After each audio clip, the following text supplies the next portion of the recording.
Hey guys, I wanted to take a couple minutes and talk to you a little bit about your research statement, problem, question, assignment from Module 2, problem statement, research question formulation.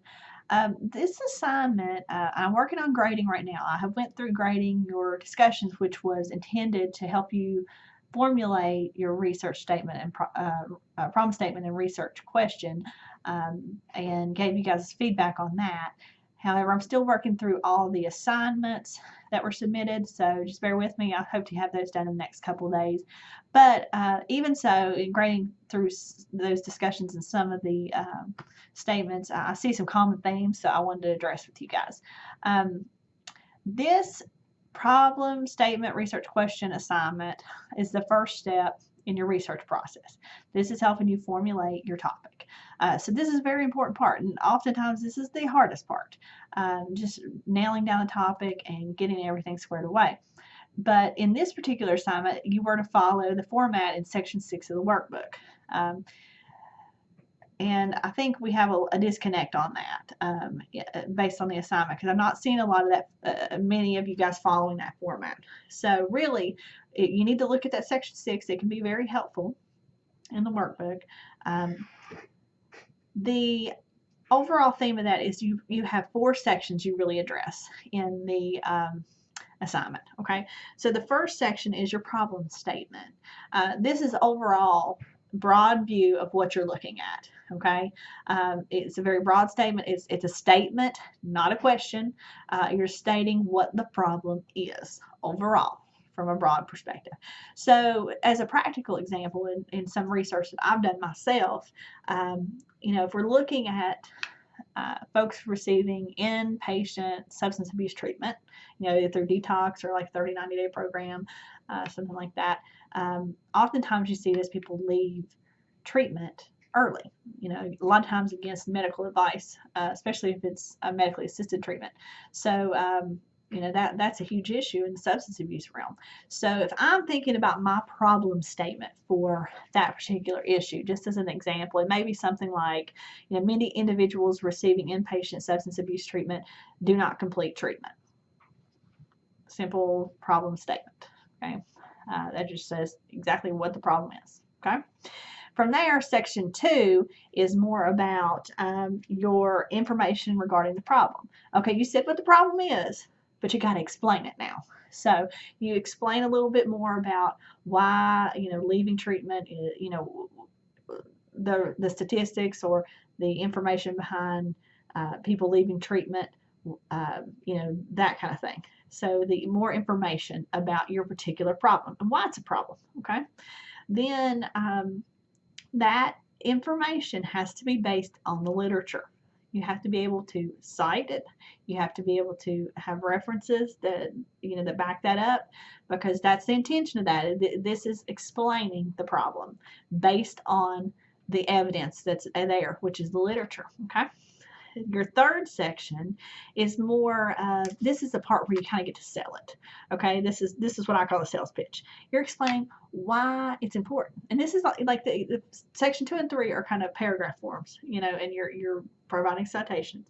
But why is it important? Why is it an issue in this particular community? Back to my example about substance abuse treatment. It's a concern that people aren't completing treatment. We know that they're going to be more successful if they complete treatment. So it kind of leads you to think, well, maybe we're not doing something right. Maybe there's some reason that these folks are leaving treatment. And what does the literature say about that? What do they say are things that are more effective in keeping people in treatment, and what things are least effective? So, but it's very brief. These are like 2 or 3 paragraphs kind of thing. So, really 1 page for this whole assignment. Okay, so you don't have to go crazy digging down in there, but you do have to provide some evidence based on the literature. Okay, so far you have your problem statement, short, concise, like 1 sentence problem statement, exactly what the problem is, statement, not a question. Info about the problem, you're explaining the problem a little further so people can understand it. Then you say why it's important. Again, this is your sales pitch. Why is this, this particular issue of utmost importance? Okay, and what does the literature say about it? Okay. Then the last thing And I think a lot of people missed out on this one, was the research question. You have to provide a research question. This is the part what your particular research project is going to look at. Okay. Now, I know a lot of folks went very broad with your topics, but some of that's not exactly feasible when you're trying to actually do the research. Now in this class, we're not going to do the research. We're just doing everything up. We're planning everything up until that point, but it still has to be feasible and measurable. Okay. So back to my example of the inpatient substance abuse treatment, people leaving. So maybe one thing I'm looking at, and you can have multiple research questions. Usually I say don't go over a couple or three. Really, one is enough for what we're doing. But something I looked at in that particular research was did a narrative therapy. Was narrative therapy successful in reducing the number of people who left treatment against medical advice? So I had a particular intervention that was based in narrative therapy. We tracked who received the intervention, and if they were more likely to, if they stayed or if they checked out, how are the numbers based on the data in the previous, I think, year. So we did that over several months to see if that particular intervention, that narrative therapy, was effective. Some things I've been seeing as far as attempts at research questions have to do with very broad, like you just want to know maybe what can do to what things are available to help the certain population. Well, that's kind of hard to measure, right? That's a lot to take on. So you may want to think about just looking at one thing. It may be something listed in the literature as an intervention that has had some success, maybe some not. You could look at that particular intervention, like be it CBT or be it like narrative therapy, be it motivational interviewing. There's a lot of options out there, but depending on what you're looking at. But it needs to be something kind of specific and tangible that you can apply into that population, okay? Because you got to think about it in terms of, could I actually do this research? If I were going to, could I do it? Could I make it happen?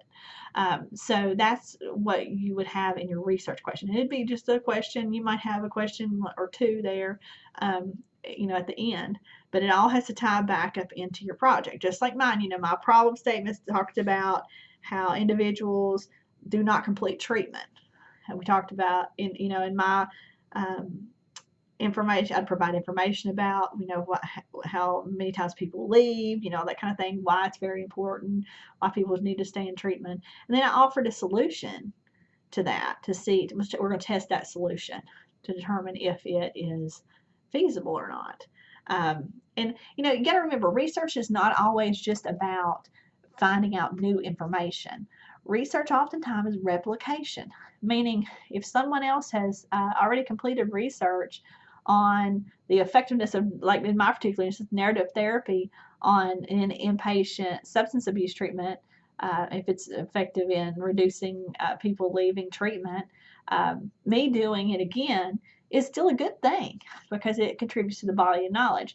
Because I'm doing it in a rural setting, so which might have different results than someone who did it in a urban setting.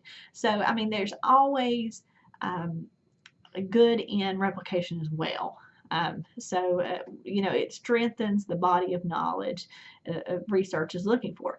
As social workers, we have an evidence-based profession. So providing more information to that evidence base is always helpful. We're only helping serve our clients in a better manner. Okay.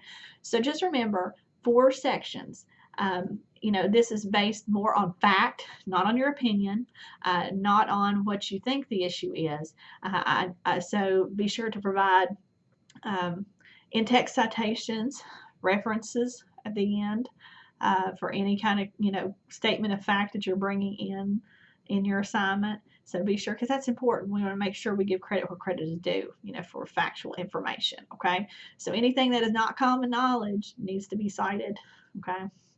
All right, and like I said, this assignment is not meant to be a big, extensive process. This information will help me understand, the overall problem. And actually, this is kind of like the introduction section to your paper. So it will help the reader understand in your proposal exactly what you're doing. So this kind of helps you build upon that research proposal that's due at the end. So it's all beneficial. So I just want to take a few minutes and go over that with you guys, and hopefully that'll be a little helpful in providing some clarity to that.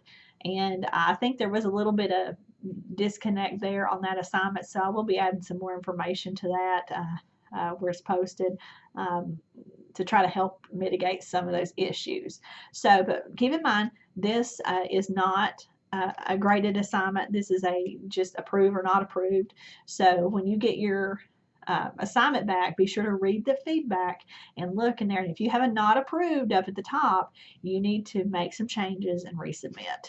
And we try to get that done as quickly as we can. You guys have, I believe, a literature outline coming up due on March the 10th. So the sooner we can get that squared away, the better. So if you guys have questions or want to talk about your particular topic, please reach out and let me know. I'll be happy to schedule a time to talk to you on the phone. And I know I've done this with my classes, my advanced research classes, and that they find it really helpful just to have a good 15-minute conversation, and we can get a lot of things squared away. So don't spin your wheels. Just call me or email me, and we'll get it straightened out. So you guys take care, and good luck with your assignments.